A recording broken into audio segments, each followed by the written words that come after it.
I'm here with my trainer since about 8th grade, Reggie Rusk. We were supposed to sit down and talk, but he randomly found out that he had some kids supposed to work out. But And look at him, look at this. yeah, he's only 7. He's got a long way to go, but he's starting young. Come on, you got 30 seconds. Come on. Fight through it. But Fight through it. Come on, fight through it. Fight through it. You got it. this stuff's probably better than just sitting down and having a conversation because this is live. Less than 30 Live stuff. Come on. Come on. Less than 30. Go down and come back. I'm not sure if I'm able to show kids' faces without their permission, so I won't. But there's kids, 7-year-olds running. Come on, finish. But along with the podcast, my kind of aim is to surround myself with people that are on their journey, are doing things that they think is fulfilling with their purpose, what they're here to do. And one of those people I always felt like is Reggie. He used to play in the NFL. Reggie, what teams did you play for? Tampa, Seattle, and San Diego. Tampa, Seattle, San Diego. And now he's giving back, or has been for a while now, especially since I've been with him for over like 8 years, training kids. And his main goal is to train these kids at a young age to really make sure that we start the youth the right way, whether that's for training or just education. Because a lot of kids, when they get into high school, it's so big to want to get scholarships. I mean, I was there. All I cared about at 14, 16, 17, 14, 15, 16, 17, 18, I just got to play basketball. I know I can get better anywhere I can go. I want to play, which is good, and it's a goal to go after. However, it's not as important really. Once you start educating yourself and doing the right things, it is fun and it is something to go after. But as Reggie's doing with the program that'll come out soon, like an e-course as well as things, we gotta educate the youth the right things, to focus on the right mindset and everything.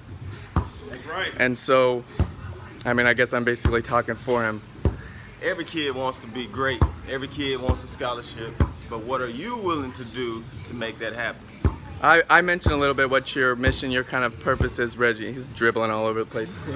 Why don't you say it in your own words, though?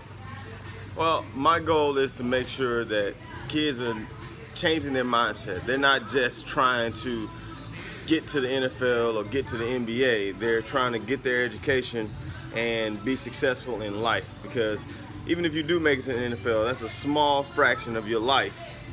And you got a long life to live. So we want to make sure that we're working toward those goals on the educational front, not just fixated on making it to the NFL.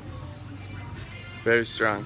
I had a couple questions I wanted to ask Reggie with. He's still training the kids, so no worries. You got 1 minute of sit-ups. 1 minute of sit-ups. 1 minute sit-ups. Man, I wish I was doing that when I was 7. Oh wait, I probably was. You can Was ahead of the game, ahead of the time. Keep your feet down. Always working. But it's not work if you're doing things that you love. There you go. Can't preach that enough. Although is it really a cliche if it's true? Ready. And go. 1 minute. All right. They're on for 1 minute. And I just wanted, one thing my dad always would mention to me or teach me, and along the lines of why I'm doing like my dad's lessons in the blog and other things, is he always told me to find my inner peace, but he would say it in Russian, which is udovostria. What's like your inner peace, that something you do that throughout it you're just completely kind of present, as I've mentioned before in other content things. You just are so at peace. You're so happy. You're so just living in a sense. And I wanted to ask Reggie what that for him is. Well, when I retired from the NFL, the transition from having playing football since you were like 8 and 9 and making it to the NFL, and then it's all over in one instant. So that transitional part really allowed me to figure out what I wanted to do in my life. So when I first retired, I started a limousine service. Didn't know anything about the limousine business, but I felt like I had to do something. Think you can give me a ride? So what I found was it wasn't a passion of mine. So I did it for a short amount of time, and it wasn't a passion. My passion is giving back and making sure that people experience somewhat of what I was able to experience on my journey. So when I got into coaching, this is like not working to me. So I'm at peace when I'm here, when I'm working with other people and helping them meet their goals and get to the parts of their life that they had dreamed of. So when you're at peace, or you're setting these goals for yourself, man, there's no other feeling like it. Yeah. So when people say find something that you're passionate about and you'll never work a day in your life, that's the truest statement that can be made, because I'm at peace when I'm here. No matter what's going on, I could have 10, 15 people in here, but I'm at peace because I'm happy.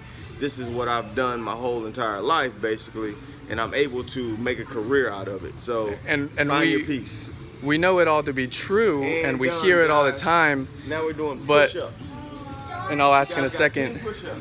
Reggie, how cool would it have been though if you had the idea, or really the 10 push-ups. technology, to record or document while you were in the limo service, having this dream, this vision of doing what you're doing now?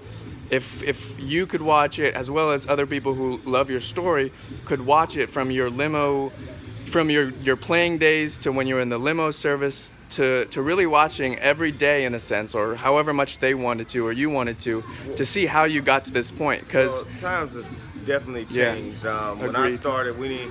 When I went to college, we didn't have cell phones. So, with the age of technology, you guys are way ahead of where we were. But It's it would have done. been awesome to be able to show my story to other people. I mean, only thing they can do is hear me preach to them all the time, because I don't have a lot of the video and pictures and things and that if- I would have had. And if I may interject in a second, it's true, because Yeah, when we look at people like Reggie or bigger stars, in a sense, no offense to Reggie, but bigger stars like LeBron, when our kids, I'm only 22, when I'm looking at stars like LeBron, or who's another one, any big celebrity, Michael Jordan, Kobe Bryant. is a big one. I love Kobe Bryant. When you're looking at these guys, all you're seeing is where they are now. Right. And we hear that from those people, it takes the journey. But not everyone learns by just saying, oh, it's a journey, follow the path. You got to see it. And so that's what I'm trying to start doing, is maybe while I'm on my journey to find what I'm really true to see, you can follow along with me, and I can help encourage you to get on your own, so we can see exactly the process, like actually see it, not just hear it. We talk about, you have teams like the 76ers or other influential people talking about the process. What does the process actually look like? That's what this is for, and that's why I'm interviewing people that have had such big influence and impact on my life, like Reggie. 1 minute. I mean, I'm sure I've had some times that Reggie probably may not have wanted to train me every day as much as I want to. This or joker right here, 1,000 questions, very inquisitive, which is good, because he's always seeking information about how he can get better or what he should do. Sometimes to a detriment, because and sometimes you can only control what you can control. Very true. You can't. If a coach is treating you a certain way, sometimes you can't help that, and there's nothing you can do as a player, because you're giving it all that you have. That's something So I definitely struggled with. you have to be able to sit back and say, okay, I'm gonna continue to do what I'm required to do and more for myself, but I can't control how that person thinks of me or feels about me. I can only do what I can do, and I can only control the things that I can control. So that's one issue that he suffered with in high school, but I think he's gotten a lot better at it. Very much better, but it's a process, You guys have done. and that's what we're showing. Thank you for tuning in. Any last words for the next generation? Dream big. Dream One big. lesson you wish to pass to my generation. I think I'm a millennial. I think your generation needs to get off the phones. Get off the and phones? Get off the phones, because the phones are such a distraction, and you have things are about money. Things are about building these businesses up. So the things that you guys are access to a lot of times are very negative. It's sort of a brainwash. But is that if I may interrupt, is that a problem with the phones, or is that a problem with our education? Because the phones, as I'm trying to use now, it could be a very big benefit, a tool to find it yourself. is a tool, but just like you're using it for good, that people are using it like I said, as a tool for negativity. So when you hear something every day and it's negativity, guess what? You start to feel negative. Yeah. You start to do negative things. That had an impact on me, like you were saying, with my coaches and stuff throughout high school and everything. So that's the only thing, the problem with, this generation, you guys, with the technology, it's one of those things. It's a give and a take. You're gonna take some good things out of it, but there's a lot of bad that comes with it. So get educated, and don't just get educated by the phone.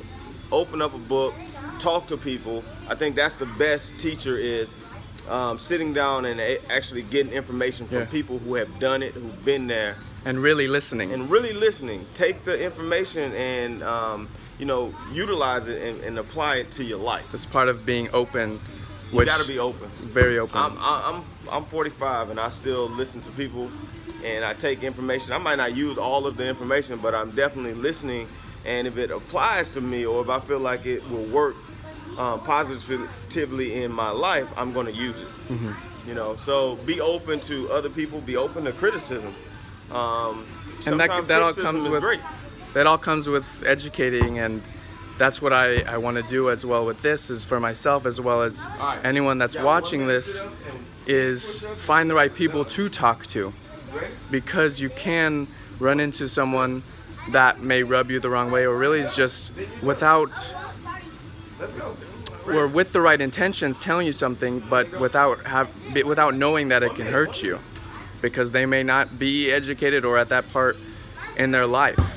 And so that's what I want to help, as well as guide people if they need help finding the right people to talk to. That's what I'm here to help with, for myself, as I said, and for anyone here watching, because I genuinely care. If anyone you ask knows anything about me, I think they'll say that I'm a very genuine person and compassionate, because I care for everyone as much as I care for myself. This was a little off the cuff, actually, so it was much better, as Reggie's still finishing up with these kids. Only 7 years old, and he trains kids at a younger age too, because it's really important. And it's not just about the athletic side of this. It's like being around somebody who's going to pushing yourself to higher depths that you didn't even know you could do. I had some great people who led me to become the person that I am. You just don't become, a mentor to other people unless somebody mentored you, in my opinion. So the reason why I do what I do, because it's some great people who took the time out to see me as a person and not just as an athlete. Yeah, reminds me of bad advice I was told, that you can do something all on your own. It's BS. Always find help, the right help, and be good at finding the right help, finding the right people that want to help you, not for selfish reasons, but because it's the right thing to do. This has been an episode of, I don't even know what to call it yet, but I think it's been very helpful for myself and for anyone that's listening. Thank you very much for tuning in. This has been really fun. And I found that it's better for my posture if I'm talking to the camera rather than looking down at it. Amen. I'm about to get my work in.